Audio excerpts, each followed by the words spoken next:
These are Goji's? They are not. What's wrong with ours? Your alpaca ate them all. Oh. All of them. What a glowing endorsement. First of all, Gerald is our alpaca. It's not my alpaca if he's eating my Gojis. Okay. They're going to be nice in the salad, I think. No, right? don't. Could you put it down? Get out of my kitchen. Okay. Whoops. We're good here, right? Yeah, we're great. Tell Madam Secretary lunch is in 5. I will collect our alpha female post-haste.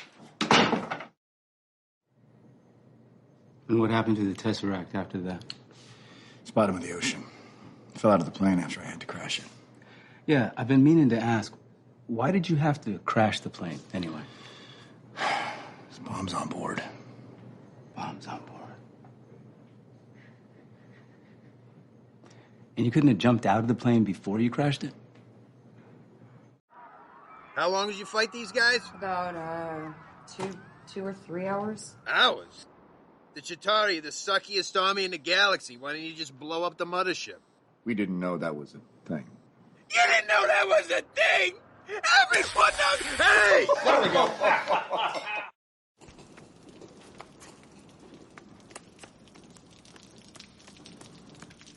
All clear. Which way?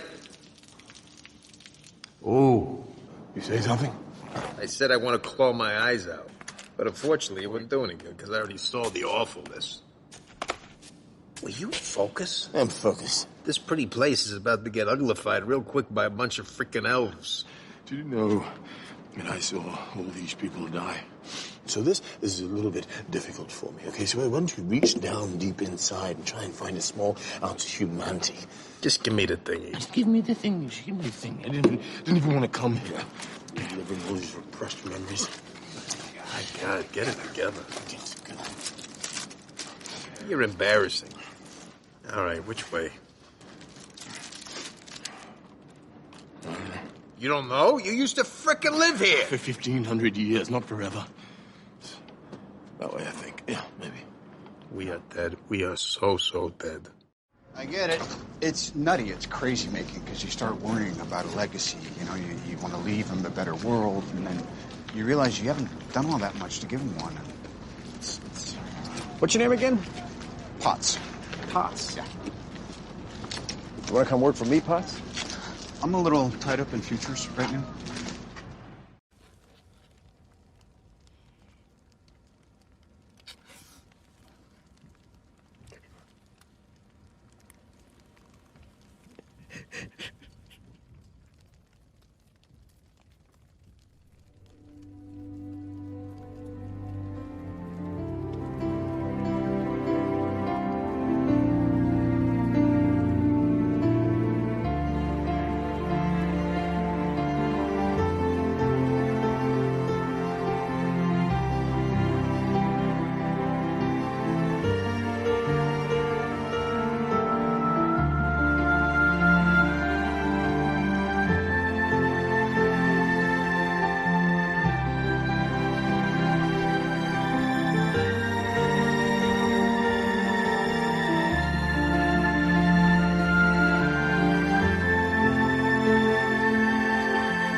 Warm your butt cheeks up. Warm up your butt cheeks.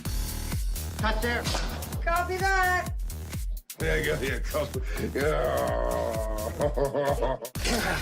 I broke it. Ew.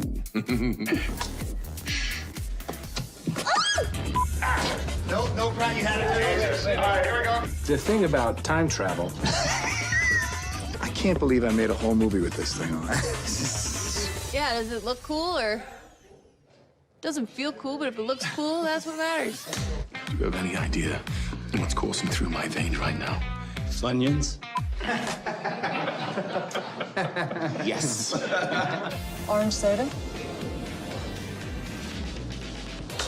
We are getting the whole team, aren't we? A duck! Good one. See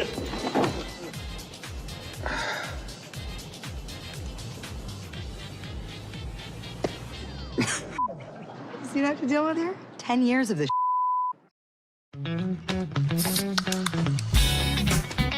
Being able to do this new version of Thor, it's hugely liberating and fun. We had a big sort of fat suit, which I think was sort of 60 or 70 pounds. This little move. Yeah, that's the shimmy. It was the hottest I've ever been. How does that feel? Oh, I mean, amazing. Looks like it's in the right spot. And we had obviously the beard, the hair, and I had these things that go in the mouth to kind of plump out my cheeks a bit, which sort of had a little effect on the voice as well, but probably in a good way. It was a different Thor. Hi, my name's Thor. 22 years old. Live on Asgard, and I like sugar. We're shooting a superhero film, and here's one of the most recognizable superheroes, but he's just turned into a new character. What Chris does with that character and how it just kind of has this shift. His excitement was really palpable. He'd been playing the character for a while and really wanted to find something new. He has such dexterity as a talent. He's incredibly funny. He has just really lovely energy. Is he asleep? No. I'm pretty sure he's dead.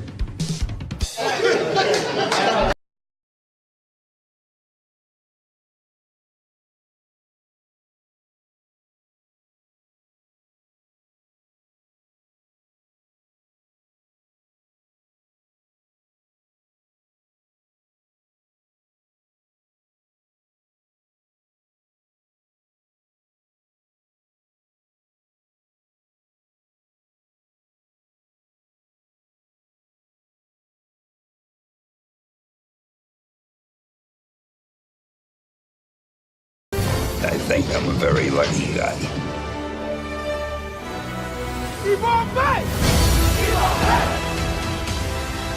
It's an amazing, super emotional, beautiful thing.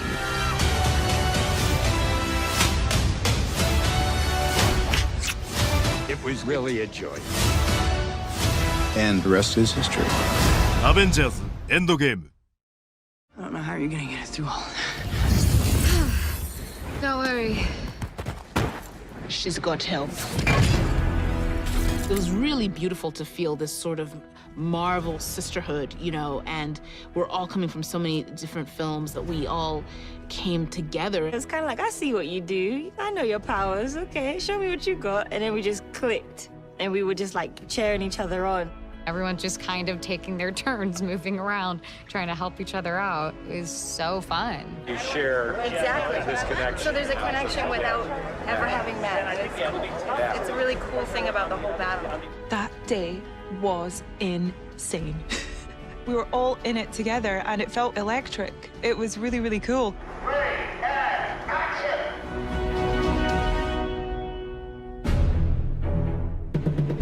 You know, I normally don't watch playback on the monitor, but I wanted to see that reveal of all the women of Marvel, and I thought it was really powerful and really exhilarating, and I was thinking of all of the young girls in the audience who will probably feel really inspired by that in one way or another, so it was a really nice thing to be a part of.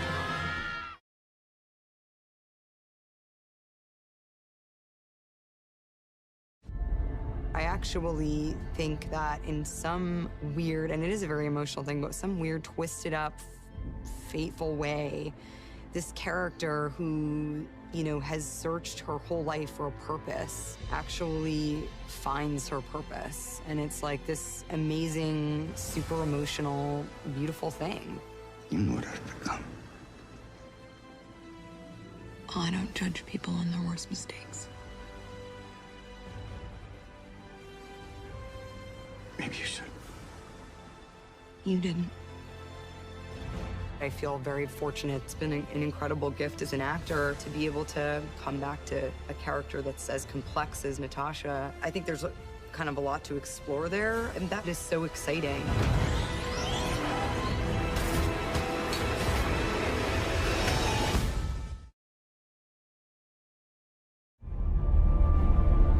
Peggy has a career. and she has a lot of self-respect, and she's pretty sick and tired of lots of men kind of not taking her seriously in the army and you know, playing around with her. I think Peggy relates to someone really fighting for what they believe in and really having to struggle all the time to prove themselves. And she, being the only woman in this environment, knows exactly what that feels like. It's not just the normal, everyday love story. There's something else. In the same way that we love Steve because he exhibits some sort of determination and selflessness, it's the same thing that attracts her to him. Steve learned a lot from Peggy Carter. If you go back and look at the first Avenger, that is the essential relationship that I think turned him into who he is today. It turned him into Captain America. Her sense of integrity, her call to action are all qualities that have been ingrained in Steve and are his best qualities. And they come from example from Peggy. And so I think it was critical that her character embodied those essential qualities because he wouldn't be who he is without them. I'm gonna need a rain check on that dance. A week next Saturday at the Stork Club. You got it. 8 o'clock on the dot. Don't you dare be late.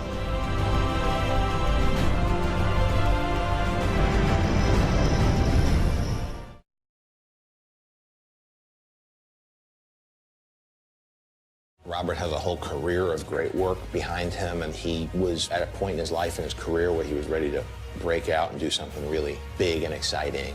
John was in love with the idea of Downey playing the part, and we all felt so sure about him on a creative level. Because he wasn't instantly a slam dunk approval, I suggested we have screen tests. I remember walking in with Robert Downey Jr. the day of the tests.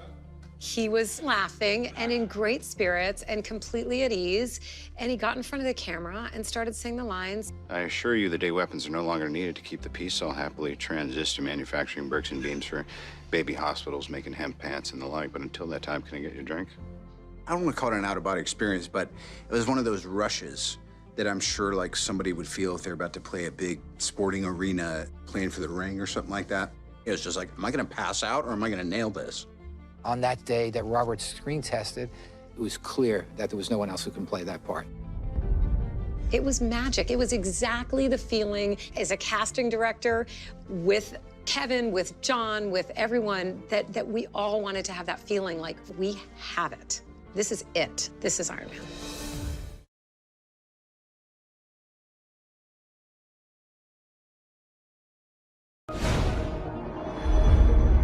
Iron Man. Iron Man. Captain Man. Impossible question without the context of who's making it. You know what I mean? Pizza. Ah, I can't answer this. I'm probably gonna take, well, that's an impossible, see, I just stumped myself. Pizza. Pizza. I don't know, I need to know who's making these things. Pizza. Hamburgers. Because, can I have both? Yes. Great, both. Oh. Workout. Workout. That's impossible. Nap. Work out lately. Both, depending on the time, tends to be workout. Well, what are the stakes here? I mean, like, is there a job coming around the corner that I have to work out? Obviously, I want the nap, but, you know, if we're gonna start filming in a week, I gotta go to the gym.